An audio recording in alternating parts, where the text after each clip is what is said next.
Right now, let's talk about the latest woke madness, because we could do basically 3 hours on this every single day, but I always like to talk about the latest madness because we mustn't let it pass. Maya Forstadt is Chief Executive of Sex Matters and joins us, as she regularly does, to talk about the latest insanity going on in the world. Good afternoon to you. Hello, Julia. I mean, just don't know where we start. NHS midwives have been recording the gender identity of newborns as opposed to their actual sex, including even their sexual orientation. I'm not sure you know the sexual orientation or the gender identity of your child when they're born. What you know is whether they've got a penis or not, and you can go, that's a boy, that's a girl. Used to be really simple, didn't it? Yes, I mean, this is a computer system that the NHS has brought in from the US. It's called EPIC, and it was brought in under the Biden administration, and it does ask your sex assigned at birth and then in inventory of organs. So it treats people like they're made out of Lego, basically. Do they have a penis? Do they have testicles? Do they have a vulva? What combination of those things do they have? It's complete nonsense. And we first raised this in 2023, and the NHS said that those things were voluntary and only to be used for people who were having gender reassignment surgery. But here again, we're hearing that NHS nurses, midwives are being trained to use it for logging. And there's not just one. I mean, this one of the biggest hospitals. I mean, it's just around the corner from here. Guy's and St Thomas's Hospital are using it, but at least 10 NHS hospitals use this, and King's College and the hospital as well. Again, these are major teaching hospitals, but at least 10 NHS hospitals around the country are using this. And midwives are going, well, where's the form for male and female? And this is just basically woke madness in the Biden administration, just being brought over here. And is the excuse that, well, we've got this software and we can't adjust it, but can it be changed, or can't they just say, sorry, ignore all of that stuff, because obviously this is a medical form and it's about facts, not nonsense. Exactly, that's what they should do. They can always, the NHS is a big customer. They can always change fields. You know, they don't have to accept what any supplier gives them. But this seems to be going further than that. It's being brought back into the training, and midwives are being told to think about babies as having a sex assigned at birth rather than just having a sex. Well, we've had a minister, a Labour MP. I mean, you know, talking about that. You know, that babies aren't born boys or girls; they're assigned sex. People who are elected members of Parliament have said this nonsense, for goodness' sake. It's madness, as you said. Yeah. In the medical schools, it's in the Department for Health. It really needs a root and branch removal. But I mean, you guys, you've done amazing things, you know, on trying to tackle all this madness and legal cases and that. But it's also up to all of us. It's up to staff, and we know, you know, nurses not wanting to have a man undressed watching them, pretending he's a woman, watching them getting changed. You know, they're basically losing their jobs, having to fight long court cases that take years. And we've had some, you know, the Darlington nurses and others, you know, these amazing victories. Sandy Peggy, that sort of partial victory.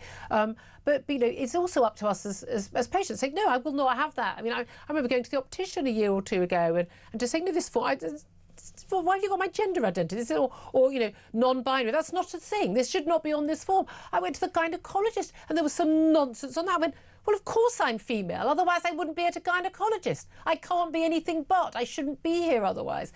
And exactly. and they all go, oh, I know. And it's like, well, speak up then. Speak up, and you know, we've got to all speak up.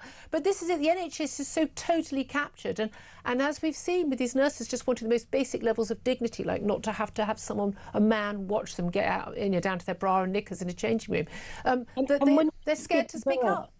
And when you've just given birth, you should not have to be arguing with the bureaucracy about not recording nonsense about your child. Yeah, and again, it's like, you know, referring to, you know, someone who identifies as trans when they commit a crime, or this amazing spike we've seen in female violent crime and sexual assaults because they're committed by men. So whether it's a census, a criminal document, you know, involving the criminal justice system, or you know, NHS or a voting document, it needs to record facts, verifiable, objective truth, not what someone feels on a Wednesday afternoon. Exactly. And it starts at birth and it goes all the way through your life. You cannot change sex, and where people need that information, whether your doctor needs that information, whether the justice system needs that information, it has to be accurate. It should be accurate. This was something that wasn't even up for debate until 10 years ago. It's bizarre.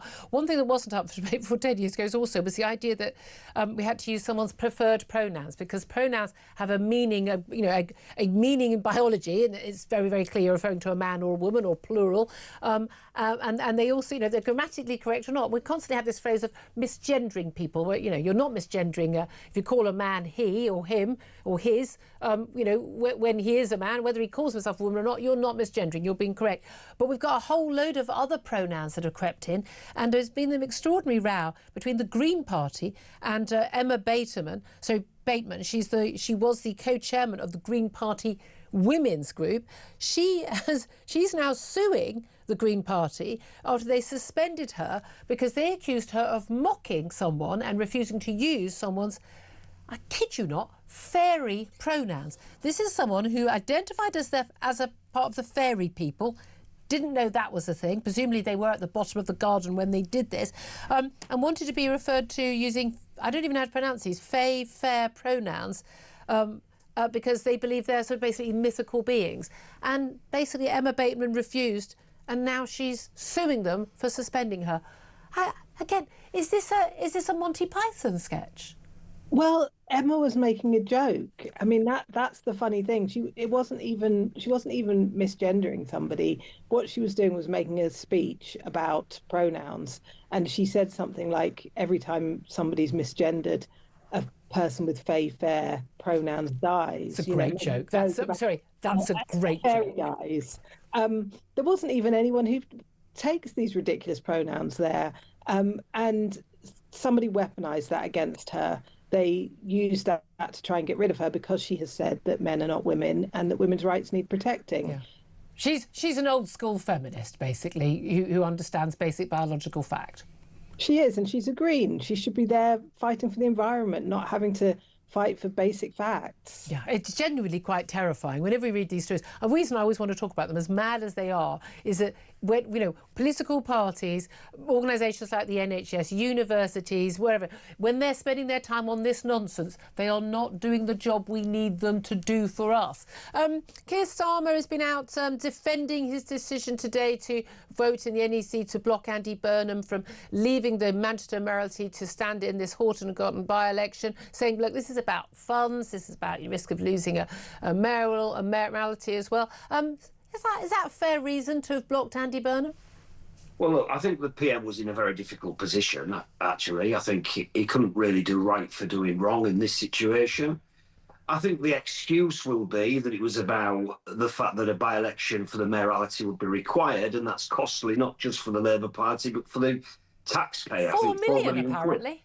It seems an awful lot of money, but my answer to that, Julia, is democracy is expensive, but it's very important. And if Andy Burnham, God love him, had have stood down because he had to stand down, i.e.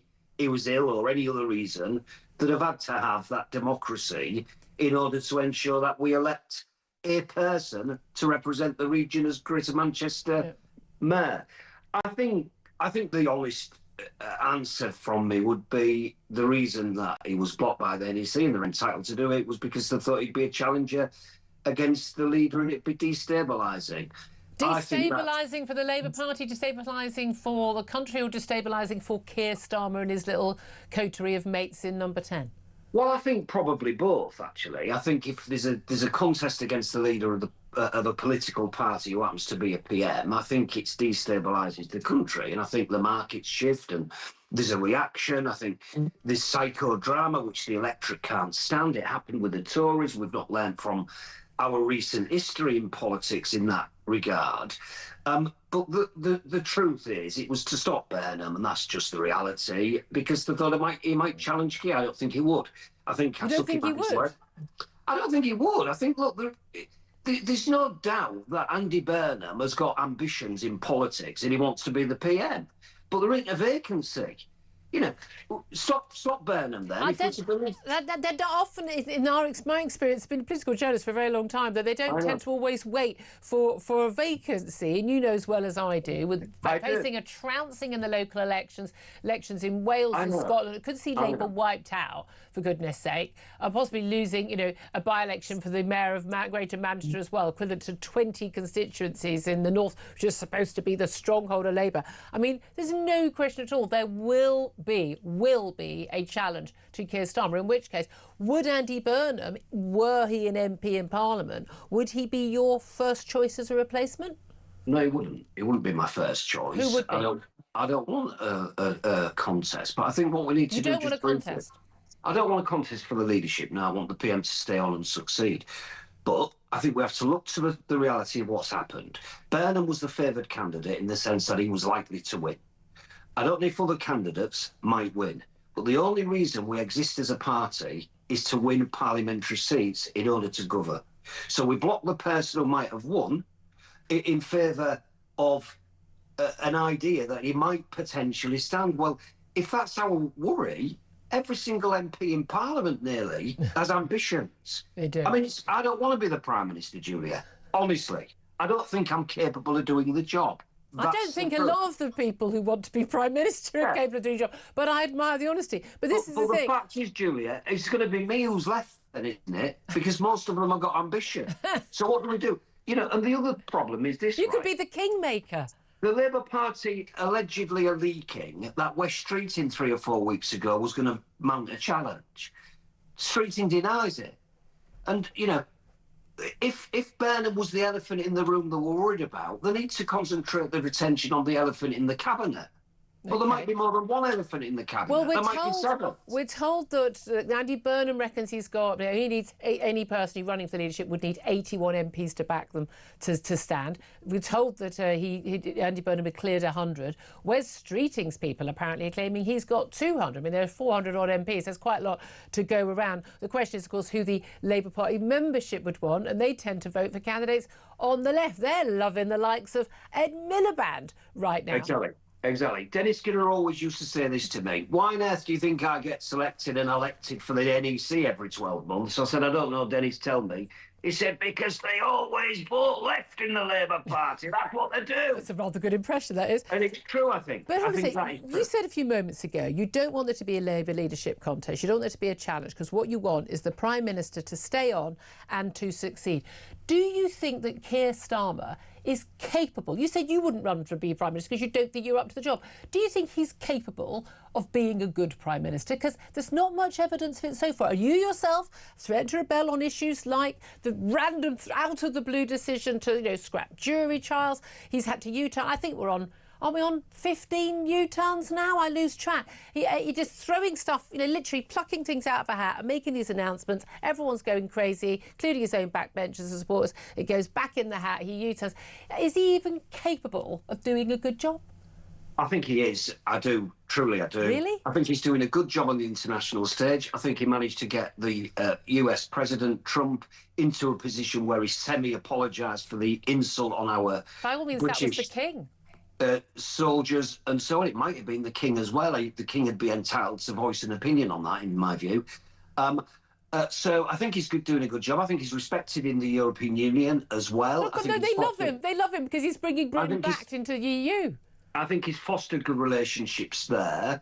On the domestic front, I have to be honest. I think the stuff that we are rebelling on is the stuff that was never mentioned in the manifesto, and it's the stuff that does come as a surprise to us. So I said to Keir, stop marching us up hills to march us back down again.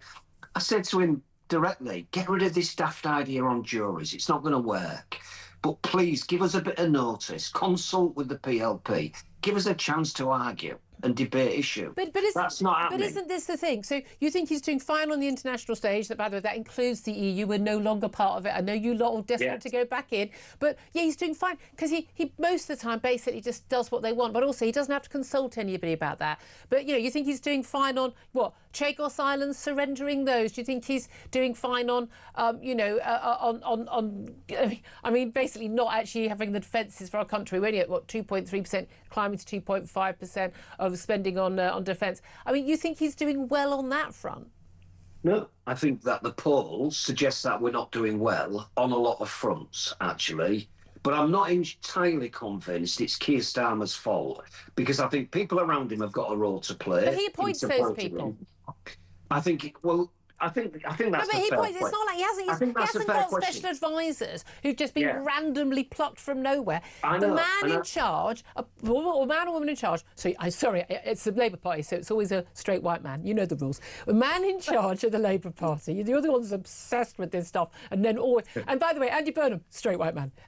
I know. Where's at least he's gay? You know. If there was a challenge on Keir Starmer, and I hope there's not going to be one, I would prefer a woman leader. Why? I think it's time the Labour Party had a woman. Why? I think women are great. Why? Because I think we've made excuses for too long about why would a woman be better? Well, because I think in my own personal relationship, my missus tends to be mild-mannered, doesn't panic, doesn't overreact, give me advice. Is that a strong trait in female politicians? I think women have got a tendency to calm things down to a frenzy, actually. You met Liz Truss? And not panic. I've met Liz. This idea that women and all men have a different. You think all women, or most women, have that tendency, so women may be better in these jobs? I mean, with all due respect, it's a bit sodding patronising. Women are a certain way. I mean, are we good at washing up as well? I'm better at washing up than my wife, I can tell you. But I think it is a bit patronising, and I don't mean it to sound like that. But why does it always have to be this man or that man? Well, I'll tell you why that is. I'll tell you why the Tories just accidentally, without even thinking about it, keep electing either women or people of colour or women and people of colour. It's because they don't care about this stuff. It's not relevant. So people get ahead based on their abilities, as opposed to you tick a box, you can do that. You tick a box, you can do that. That's why the Labour Party doesn't have top quality or women candidates, because you tick boxes. And because you don't actually, it's an actual serious problem within the Labour Party. Let's come back to some domestic policies there. Your Prime Minister, the man you think that is doing a good job and can be a successful Prime Minister, despite the fact he keeps appointing terrible advisors, he gives terrible advice and following that advice and then backtracking on it. He has cancelled elections he's allowed, because let's face it, it's up to him finally. He's allowed elections to be cancelled in 29 different local councils in May. They're going to be delayed. Some councils are going to serve 7 years in their terms instead of 4 years because of these elections being cancelled. And these are largely in Labour constituencies, in Labour councils, and that's largely them agreeing to that. 4+ million people are going to lose out on their right to vote. He's not a Democrat, is he? Well, the policy decision on that was about those authorities which are potentially changing the makeup of the authority, i.e. unitary. And it was a decision made by council leaders. They were given the option. I agree, they were given the option. And that was a decision by the government to give them the option. It was. So Keir Starmer's allowed it? I think it was a mistake. I think it smacks of desperation. I think it sounds like it's undemocratic to people who want to vote in local elections.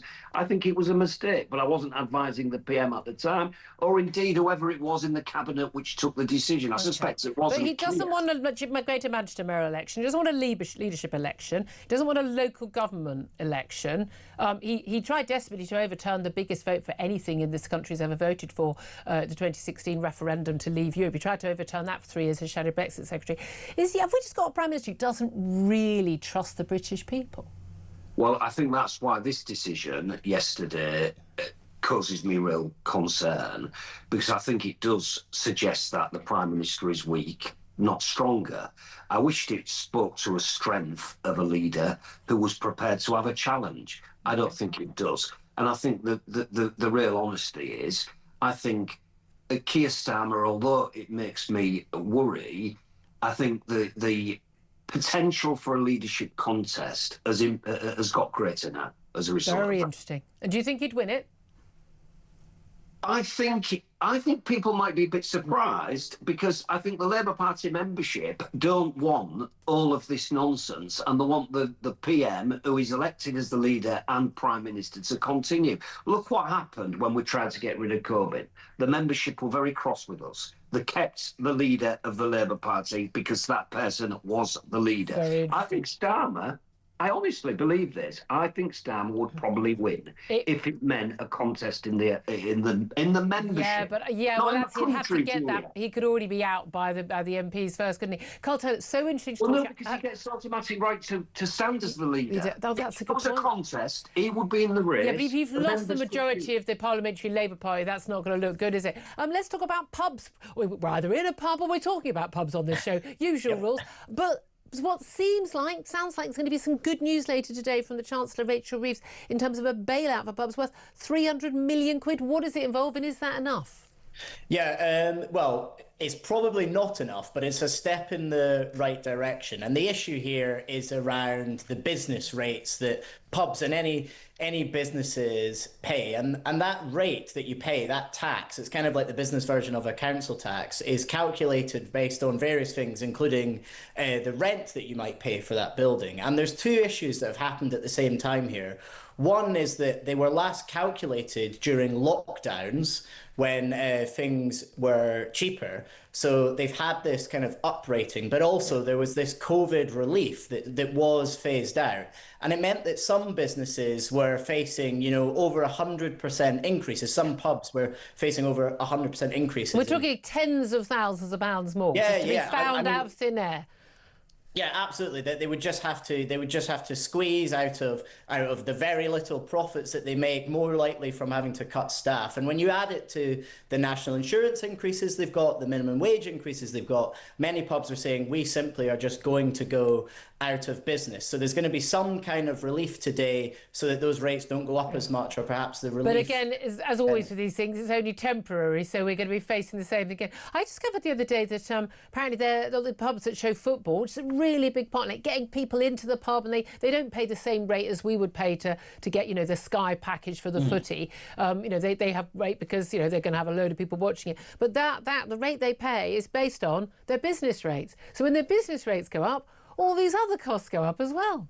Well, exactly. It just adds to everything. And it's interesting, you make the point about how this is temporary. I wonder if this will become something like we have with the fuel duty freeze, where every budget they say the fuel duty is about to be unfrozen, but it becomes politically impossible. Yeah, it's impossible to do it. I just love the fact that when we spoke to the guy who started the campaign the other week, banning Labour MPs from pubs. I think that is probably one of the most genius campaigns that would actually, if you want to change the world, ban your local MP from the pub, and that will actually focus minds. But of course, there are some pubs they won't be able to be banned from because they won't exist anymore. We see numerous pubs going under, but the Revolt collection, the Revolution bars, the Revolut bars, the beach pubs, they are looking at collapsing. 3,000 jobs at risk. I keep saying this about hospitality. When hospitality loses jobs, if it was a steelworks, if it was somewhere in one place and everyone's going, that warehouse or that factory is losing this many jobs, everyone would be up in arms. The government would be there with a bailout to help them out.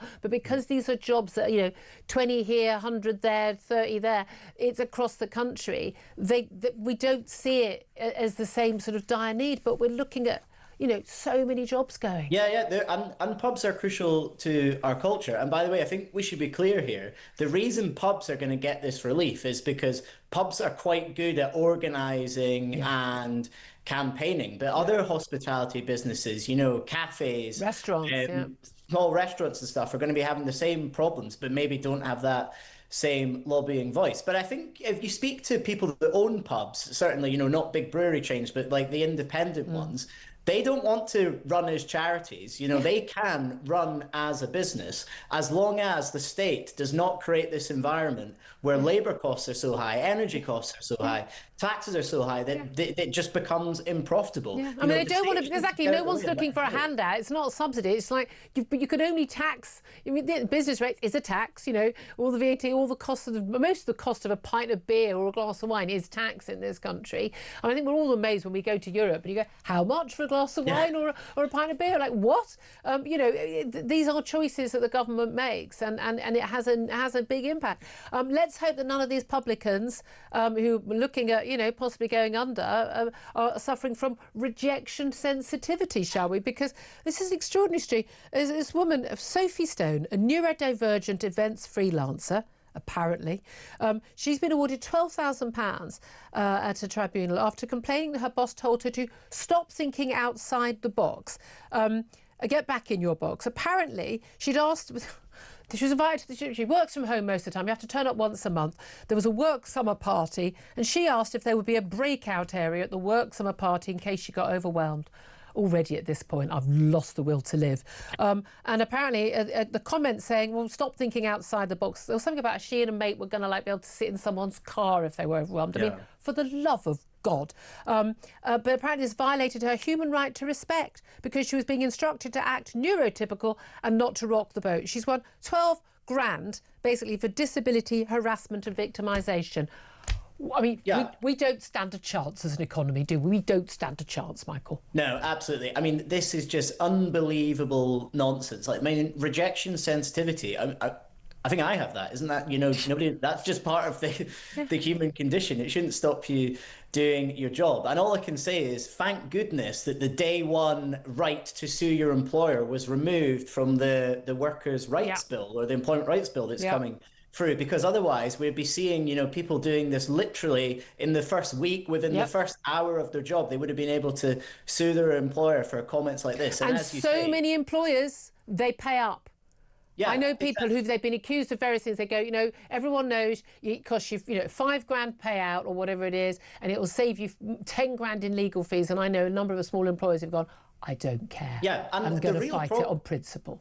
Yeah, exactly. And I think the real sad thing about this story is there will be plenty of people that do have autism or mental health conditions who actually do just want to go to work and do a good job. But people like this who take these spurious cases will just make employers think, they'll never admit this because it'd be illegal, but they'll think, I'm not going to take a chance. Of course they're not. They're not insane. I mean, that's the thing. I mean, it's just, but this is the crazy thing. If you don't, if you're going to struggle with going to the Christmas party or the summer party, don't go to the summer party, and no one's going to force you to go to the summer party. Yeah, if that's it, I mean, I'm sorry, but again, it's just like, apparently because of her neurodivergent thinking, which affects her ability to process information, apparently she takes 4 hours to do a job that would take a colleague 2 hours. Well, I mean, again, so what? I mean, would we have that on this show? Like, okay, well, 2 hours before the show, you're not going to have anything ready until midday. What? And I'm supposed to go, oh, well, that's fine. We'll just hold off the show. Everyone will just wait. So I just wait another hour. I mean, I'm sorry, employers are allowed to say, I need someone who can do the job. It's mind-blowing. I think, frankly, with all due respect, they're probably well rid of her. But there you are, Sophie. We have just got to stop this namby-pambying ridiculous. This is not about helping someone with a disability. This is literally national economic suicide. Anyway, I'm going to reject you now. Don't get too oversensitive about it. And we're joined right now by Gideon Falter. He's Chief Executive at Campaign Against Anti-Semitism to mark Holocaust Memorial Day, which is, of course, marked every year. About that, well, one of the most awful, horrific events in human history. Good afternoon to you, Gideon. Good afternoon, Julia. Thank you for joining us. Now, it's interesting, a lot of the times when we mark this day, we will talk to a survivor, a family member from the camps, and we talk about what happened in the past. And it's vitally important to do that. And I'm quite horrified by something like half of schools in Britain now no longer teach about Holocaust Memorial Day, which is a very big worry because you can't learn the lessons of the past if you don't know the past. But it seems to me today, one of the reasons I wanted to talk to you is that actually, this isn't a historical conversation anymore. This seems to me to be a conversation and a threat that is in the here and now and the future, and which is why we need to learn those lessons even more, but also learn the lessons for how we deal with things now. What do you say to that? I think you're absolutely right. I mean, the message that comes out of the Holocaust traditionally is the words "never again," the slogan almost "never again," and people keep intoning this. It's something which will be said countless times by politicians today at commemorations up and down the country, and it should be the message of the Holocaust. But instead, we're now living in a country where, in common with other countries across the West, but disgracefully here in Britain, more than half of the Jewish community no longer sees a long-term future here. Yeah. And if you look at our young people particularly, that one of the things that Holocaust survivors have dedicated their lives to was to trying to educate the next generation against hatred. And we're now in a place where vast numbers of young people in this country, according to our YouGov polling, actually think extremely anti-Semitic things. 1 in 10 18 to 24-year-olds think that people are just talking about the Holocaust to further some kind of Jewish agenda. You've got now vast numbers, I think 16% of 18 to 24-year-olds who think that the October 7th atrocities, which were the worst massacre of Jews since the Holocaust, they think that that was justified. That's 16%. If you imagine you're walking around a school corridor, 16% of those kids potentially believe that. And then it goes even further. They think now that the new Nazis are the Israelis, 48% of young people believing that. And they go in for all sorts of conspiracy theories that the Nazis themselves propagated. Things like, supporters of Israel are a bad influence on our democracy. Israel supporters control the media. That was a famous sort of Nazi narrative that Jews control the media. And then if you look at the actual impact of this, we're seeing a campaign against anti-Semitism, vast numbers of parents, children, students at universities coming to us with really serious problems. And there was, of course, the case just recently of a Labour MP, Damien Egan, Jewish MP, who wanted to go and visit a school in his constituency. The school said no, because it might inflame not the students, but the teachers. Yep. Now, if the teachers are too extreme to be able to countenance the presence of a Jewish MP in their midst, what does that tell you? And we're hearing allegations, for example, that the diversity coordinator who sits on the charitable trust that runs the school had in the past made comments supportive of Hamas. I mean, we're not doing a great job on the never again front if our young people are more radicalized and more bigoted than any generation that has gone before them, pretty much in living memory. If, as our Holocaust survivors who have dedicated their lives to trying to make this country a better place, trying to educate against hate with all of their might, if they are passing away, each of them saying that they are absolutely horrified by the level of extremism and anti-Semitism in this country, we're not doing a very good job. And hand-wringing at Holocaust memorial ceremonies is not going to fix it. Our politicians, successive governments need to step up. Indeed, saying the right words. Though I did a speech for your campaign outside Number 10 after the horrific terror attack, the murders you're very kind, at Manchester synagogue. And again, words are fine, and everyone turns up and they, as you say, they wring their hands, but they're not taking action. The reality is, we've got two problems, I think. One is that we have imported anti-Semitism from huge numbers of immigrants who've come from Muslim countries where, and again, everyone gets embarrassed and a bit uncomfortable with this, where anti-Semitism is completely the norm. It is the absolutely perfectly acceptable, normal viewpoint. We've also seen it growing on the left as well.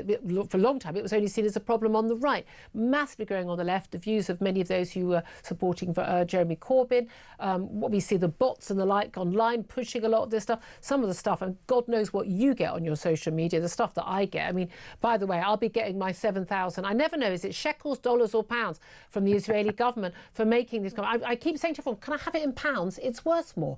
I've looked at the exchange rates. I'm definitely better off getting it in pounds. Never had a single penny. I spout my views because I spout them because they're what I believe. But this thing, the conspiracy theories around this, are really quite sinister, really quite terrifying.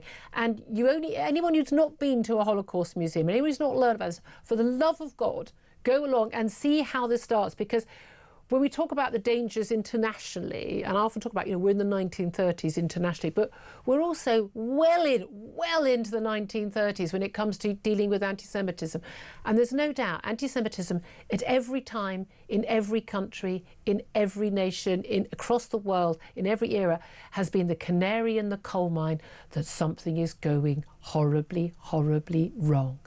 And it is extraordinary to me, the lack of action that we are seeing against anti-Semitism when we are seeing it being allowed to be just basically played out on our streets every single day without anyone doing anything.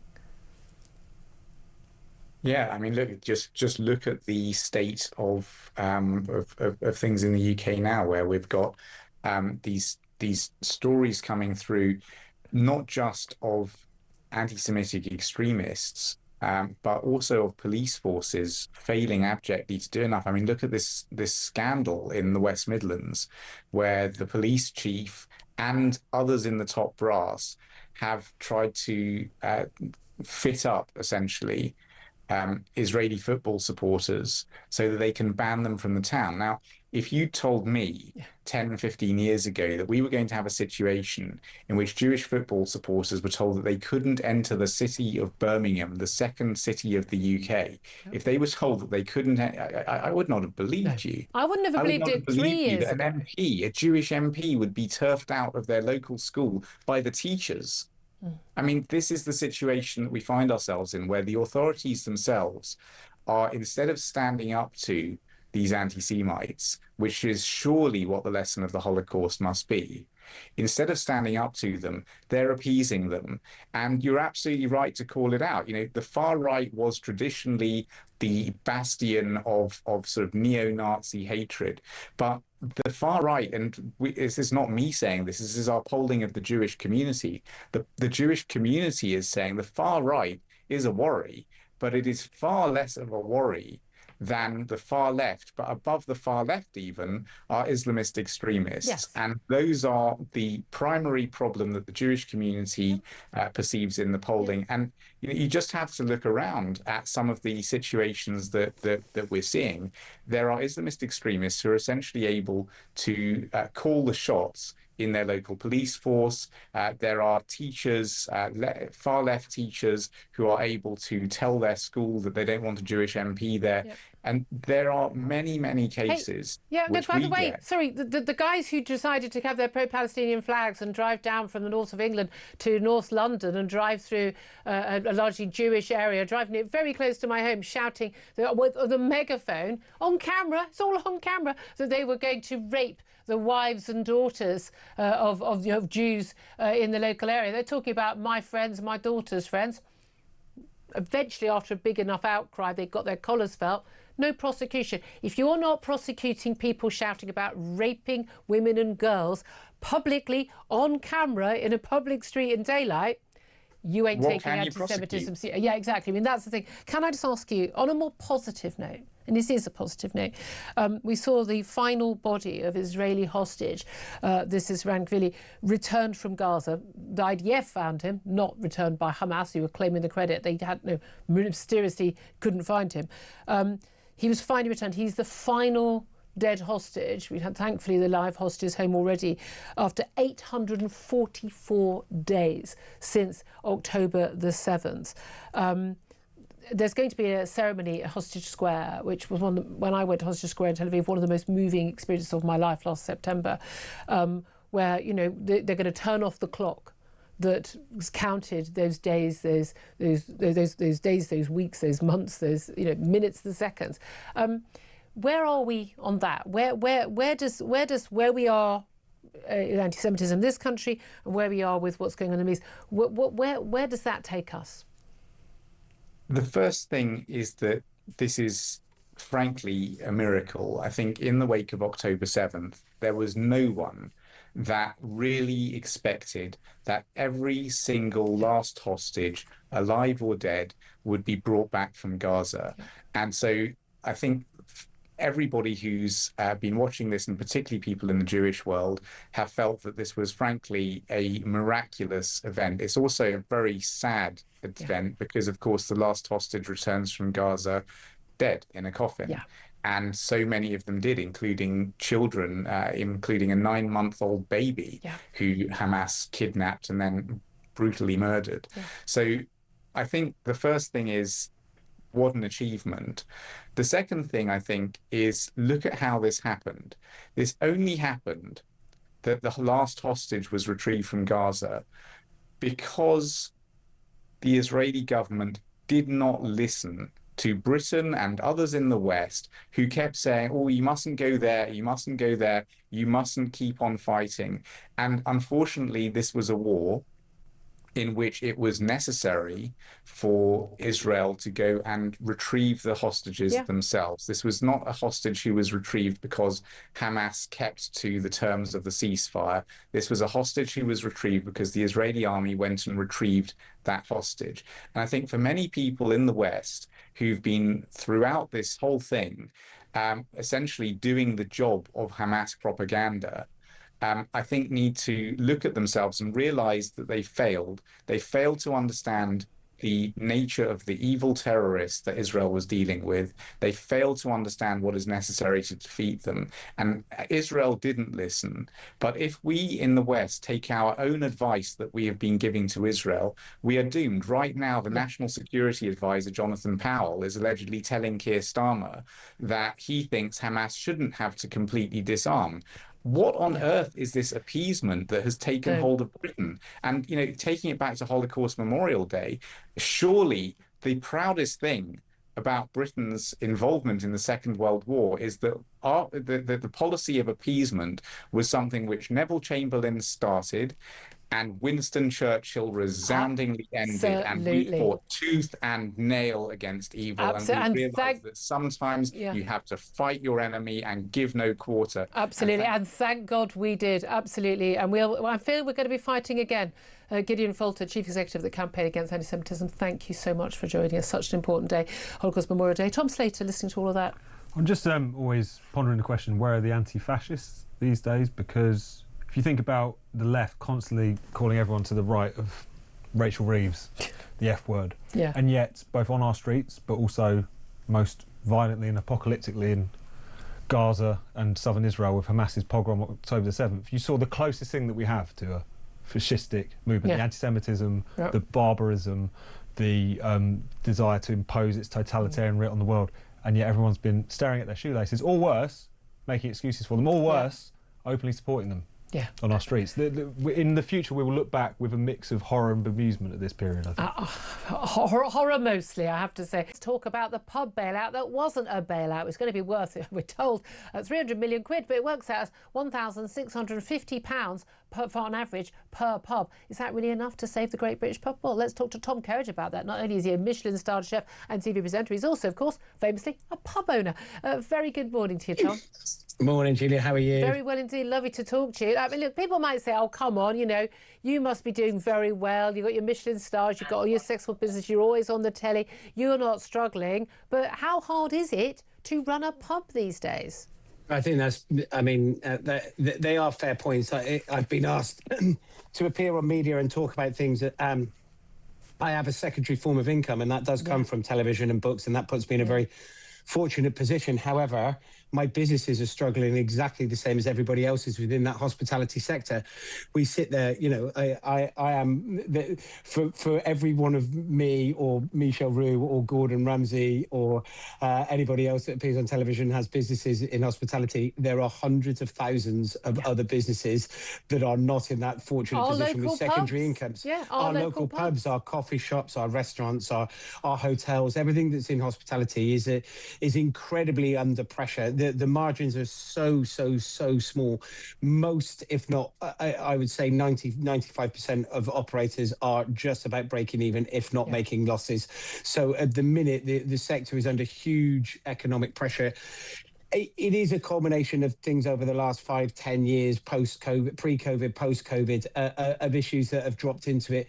But there are massive things that come through food inflation, through utility bill rises, through national insurance increases, through minimum wage increases, and then the business rates that have then dropped in. So there is a huge amount of all those margins that have been eradicated. If you think food inflation, for example, on average is up about 17%, but on prime cuts or things that use beef, for example, that appears on pretty much everybody's menu, that's up over 40%. Ouch. So these are, you know, all of these sort of things, and all of these are added costs that you can't necessarily, or you just can't. We've got to a point where it's saturation that you can't put those costs onto the guests and consumer. The obvious thing is, oh, well, put up the price of your steak or whatever by 40%. People won't pay that in most pubs. They simply they haven't got the money, or they'll choose to have it home. And this was a problem, wasn't it?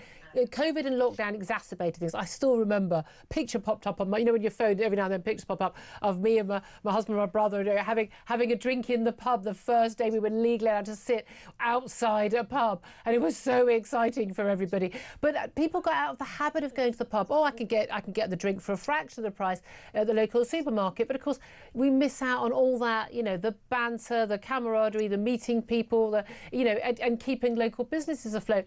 This help that we were told was coming was, you know, it's another government U-turn, of course, but we were told this would help pubs. But bizarrely, not restaurants, not hotels, not cafes. I don't know why we apparently don't care about them, but the amount of help that was offered. Interestingly, the Chancellor Rachel Reeves sending out an underling, so she clearly wasn't sure she was going to get that much credit for it. We're told it's too little and it's too late. What is an extra average of £1,650 a year? What difference is that going to make to the average pub? Because does that even cover the minimum wage increase or the national insurance increase? No, I think what's happened is I think that's the average across the pubs, and I think actually, listen, the way that the rateable value is put together and trying to be understood by our industry and everybody else's is incredibly difficult. I do think that pubs that don't quite make the £100,000 rateable value, their actual rates will go down, but there's quite a few in the majority that it still goes up. It's still not very, very helpful. So in some cases, it actually will help some of the very smaller independent pubs that don't have very large revenues. And the difference between the way that the businesses, the calculation, pubs are done on turnover, whereas the rest of hospitality, restaurants, hotels are done on turnover and square footage, which is one thing for the rateable value and trying to understand that, which is an incredibly complicated system and just doesn't work. It isn't fit for purpose. And we can clearly see over the last... Certainly not in this age, No, and you can clearly see over the last few months that it just doesn't make sense for anybody, let alone hospitality.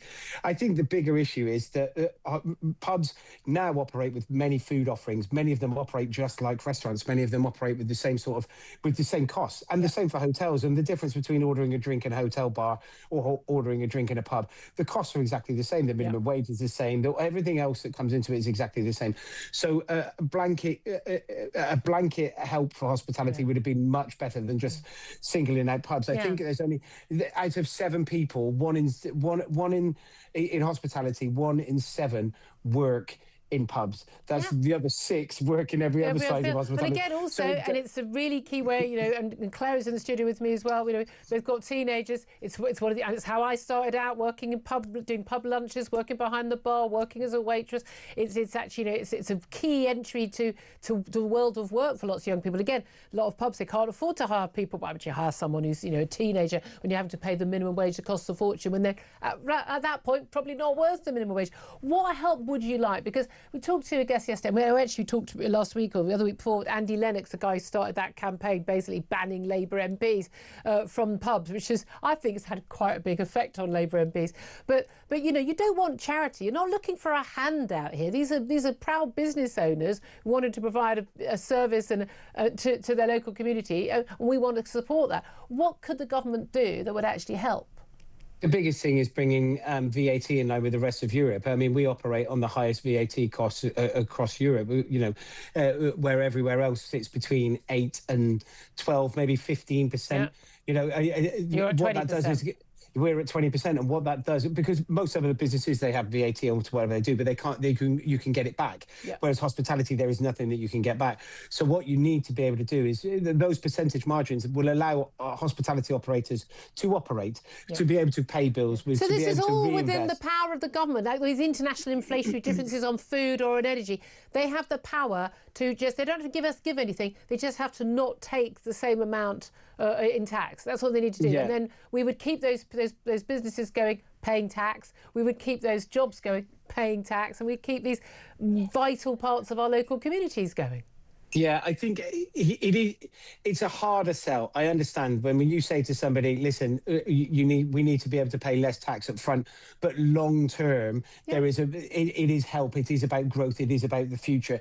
Short term, this government it's short of cash. We hear it all the time. And no matter who you speak to, I've been very fortunate to be able to speak to a number of secretaries of state, and whether it's from education, whether it's from health, or whether it's from business and finance, they all need help. They all need, and it comes comes from the Treasury, and it comes to them being able to give them more money. The Treasury hasn't got more money, so it is. But so this is a short-term gain for the Treasury that long-term is going to cost jobs. And also, again, hospitality, huge part of our tourism industry, a huge industry in the country. And people come, they want to have the pubs and the restaurants. That's what they're looking for. We'll have to leave it there. You're a great advocate for the industry. Tom Kerridge, Michelin-starred chef, TV presenter, and of course pub owner as well. Really appreciate you joining us there. Claire Pearsall, listening to all of that. I mean, this thing, no one's asking for a handout, but they can't function on the tax. They're being taxed out of existence, and it's specifically the tax. It is, and what the government is also doing is pitting the industry against each other by saying, well, pubs, you're now more important than restaurants, cafes, you know, florists, hairdressers. But they're all operating the way. The pubs all serve food. They're just treated as local restaurants, effectively. And they are. It's the same cost. It's short-termism. This is government this is policy being made by ministers and civil servants who've never worked in the private sector, have never looked at a balance sheet, haven't got a clue how to do this, and don't understand why people are hired and why people aren't hired. Because the public sector, we'll just hire some more people and put everyone's taxes up. You can't force people to be a customer in your pub if you put your prices up. Isabel Oakeshott joining us down the line right now to talk about a brilliant exclusive she's got, which is, well, the opposite. It's the very opposite of the brilliant campaign of Operation Raise the Colours of, you know, hey, let's actually see our national flag. Let's have not just the Union Jack, but also the St George's Cross flying proudly on our high streets, and around our towns and villages and cities. This is Operation Lower the Colours. Tell us about it, Isabel. Well, I was a bit depressed when I found out about this counter campaign, Operation Lower the Colours, because I think that Operation Raise the Colours has been quite uplifting in many ways, quite literally. It's brought a lot of people together. It's cheered up some pretty dismal spaces, made a number of us feel a new sense of national pride. Flags, I think most of our listeners will agree, shouldn't be anything other than a source of that word, pride, and a feeling of this is who we are, and it is something that can actually bring people together. But in a sign of how bitterly divided our culture has become, it seems that there are certain people who are truly offended by the British flag and think that it's a terrible thing, believe that it has somehow become a kind of symbol of racism or anti-immigration. And they have now launched a covert operation, which is being done as usual through sort of deep sort of, I don't know whether they're using WhatsApp, but anyway. Surely they're using Blue Sky Social, surely. Who knows what they're doing? But what we do know, because we've got screenshots of it, is that they're exchanging messages. They are using a system called UMaps, which is an open interactive map system, to share information about where Union flags have been put up, and updating each other on the status of those flags. Are they partially removed, still in place, completely removed, or maybe to be left? I'm not sure how many of them they're going to agree to leave. And this is an organised campaign to tear them down. Now, at the moment, we're only aware of two hotspots for this. One is in Stockport, and the other in Oxford, where there's been a lot of controversy surrounding flags. Oxford, very near where I live, pretty much the wokest city in the UK. I've driven to Oxford recently a couple of times, and there's a lot of Union flags and England flags along sort of the roundabouts approaching the city. I remember thinking, oh, that's a surprise. How wonderful. No. Well, you know that we did a story last week about an Labour Oxford councillor who was caught on tape. She was recorded describing the people that put these flags up as bastards. Lovely. So Oxford, we actually went out onto the streets of Oxford last week and talked to some ordinary citizens, and we found very divided opinions. You know, didn't take us any time to find somebody who used the word despicable in relation to raising flags, and then a Chinese student who was bewildered and sort of said, I don't understand. Where I come from in our country, the flag is a great thing. It's a source of pride, and I'm not remotely bothered by it. Well, that's pretty much every country in the world. I mean, I'd love to see these people going to take down flags in America. Good luck with that one. But it is extraordinary. We are the only country in the world where there is a whole swathe of people, largely our sort of, public sector classes and left-wingers, who seem to think that our flag is a source of national sort of, embarrassment and shame rather than of national pride. I mean, it's quite bizarre. And again, these people, they're opposed to flying flags, except when it's, the Palestinian flag, the EU flag, or they love an EU flag, or, the so-called progressive pride trans flag. They love those flags. They put them in their bios on their social media. They fly them out the windows. They wear them at marches. They just don't like the national flags. It's very depressing, really, but we should not be depressed by it, because I think there's going to be a counter campaign. I think we may be hearing later on one of our shows from the two guys who are behind Raise the Colours as a campaign. They will tell us how they plan to respond to this. I'm sure they're a bit dejected. In fact, I know they were, because they were not actually aware of this Lower the Colours nasty little counter campaign until I told them about it yesterday. They got straight onto it. They've been looking into who and what is behind it, and I suspect their attitude will be, you take them down, we're going to put them absolutely. Right. The business to get into, I reckon, selling ladders. This is the new growth industry. That is a good point. That is a good point. So it's Raise the Colours, Lower the Colours, Raise the Colours Again campaign. Absolutely, great to talk to you. Isabel Oakeshott, Talk's international editor. But Claire Pixel, it is utterly bizarre, isn't it, that people feel such animosity and anger about our national flag. And the only reason this came about was because local councils kept sort of saying not flying the Union flag, not flying the St George flag. But absolutely fine for anyone in Wales to have the Welsh flag. Absolutely fine for anyone in Scotland to have the St Andrews flag. But the English flag, oh no, that's just racist. It's like, no, you've allowed it to be taken by the racists because you're not flying it. But they're quite happy to have, Palestinian flags or any other celebration of any other country's flag, some cultural day, but never our own culture, never our own identity. I loved it when I saw the flags popping up, especially around my village, which was the last place I expected that to happen. But they were brilliant. They look absolutely fantastic. It's beautiful. Both flags are beautiful. Yes, I'm sorry. They absolutely are. I feel good when I see those flags. And it is nice, and it makes me smile every time I drive in. The big roundabout on the entrance to my village, there is a huge cross of St George up on the flagpost. It looks great. They're starting to look a bit tatty at the moment. They've been through the winter, and there's a lot of chatter on the local Facebook pages of people who are saying, we're going to replace them. They're putting their name to it. They're not embarrassed. And the local councillors, Green Party, are really unhappy about it. I don't know how you can. I've got the Labour councillor in my North London constituency, but Green councillor even worse. Hey, though, let's talk very briefly about the by-election in Gorton. Yes. I could get Gorton Denton. Apparently, the Green Party keeps getting it wrong as well. But we've got the first candidate. We know it's not going to be Andy Burnham as the Labour candidate. Big battles over was he or was he not told whether he was blocked or not. I mean, who cares? I mean, you always knew you were going to be blocked, Andy Burnham. Who are you kidding? But Matthew Goodwin. Someone I've got so much time for, a former academic. His daily blogs are absolutely superb. His analysis, his polling. He is going to be the Reform candidate. Yesterday, and let's play a very quick clip, Labour Party, the official Labour Party account, put out this post on social media of Matthew Goodwin. I was lucky enough, or unfortunate enough, to be in Manchester a few days ago, and the energy in this room is 10 times what it was in Manchester. So, congratulations. Well, they put, this is what Reform's latest candidate thinks about where he's standing to represent.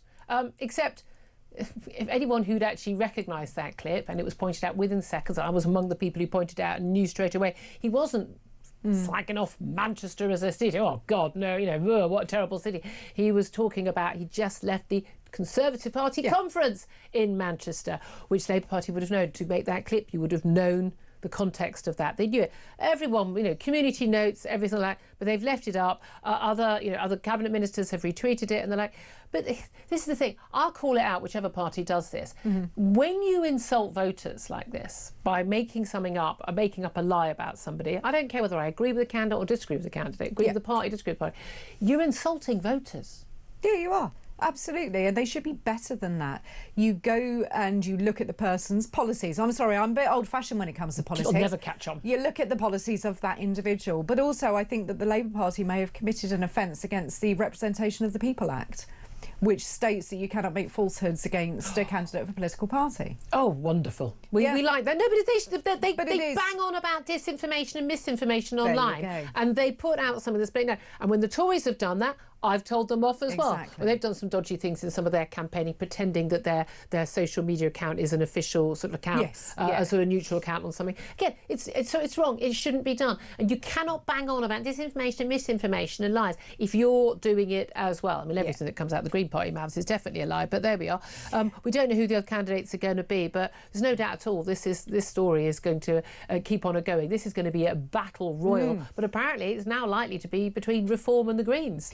What a choice. And I think that the poor people of Manchester being given that choice is quite frightening, actually. They need to have a good selection of candidates, and hopefully they will. Let's talk about school. I'll take you back, but you remember when Tony Blair came up with this great idea that kids who were basically very badly behaving, even violent in school, should not be expelled? That worked out really well when another 29 kids in the class of 30 basically lost their education as well as that kid. Well, this Labour government has come up with the same madness as well. Schools going to be told to stop sending suspended pupils home from school under their plan, saying children at school in England will no longer be routinely sent home by default when they get into trouble.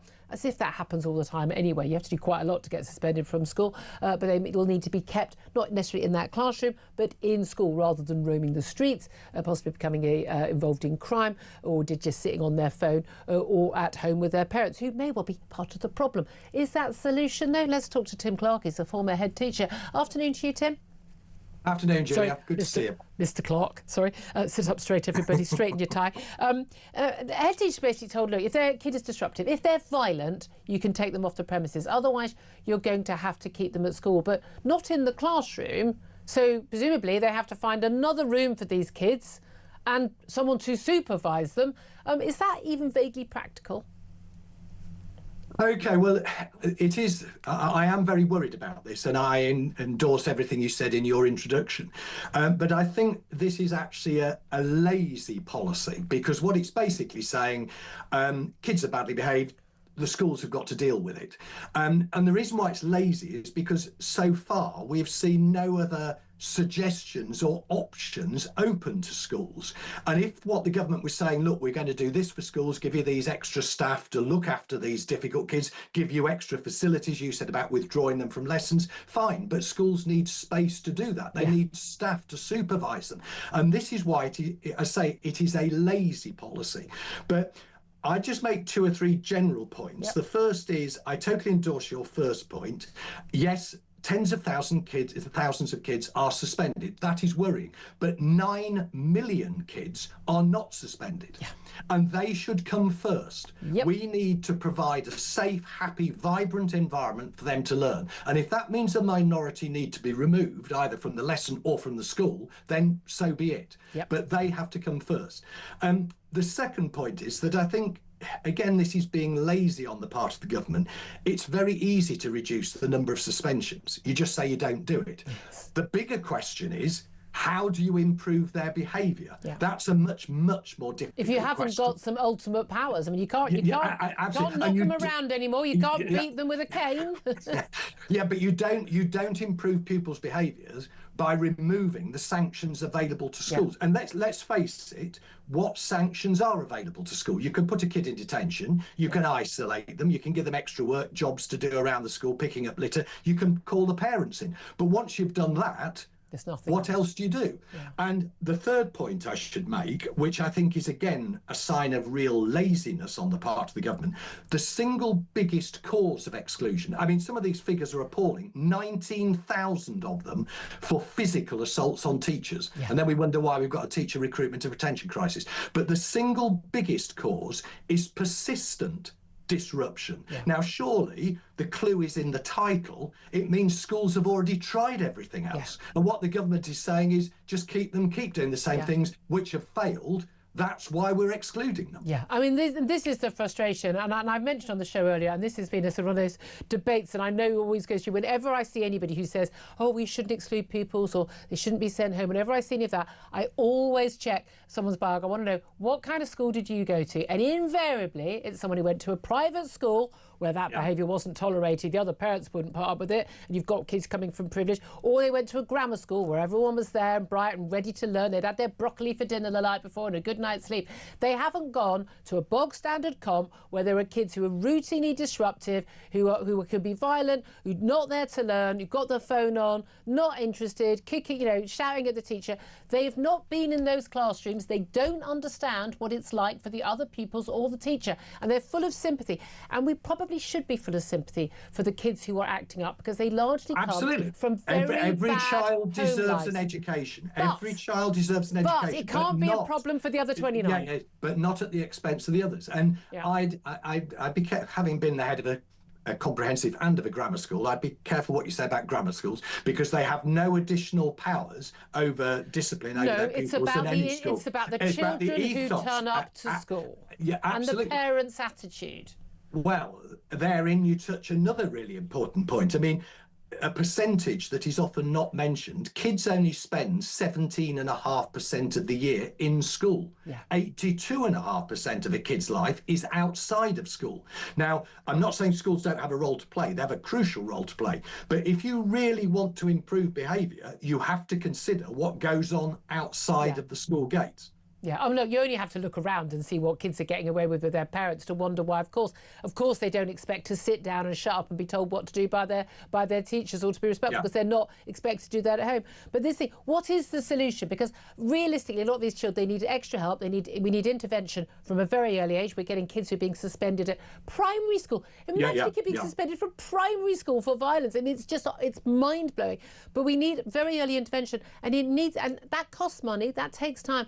Absolutely. But realistically, some of these kids' home lives, they need to be out of their homes. Yeah, they do. I mean, that is certainly true of many kids.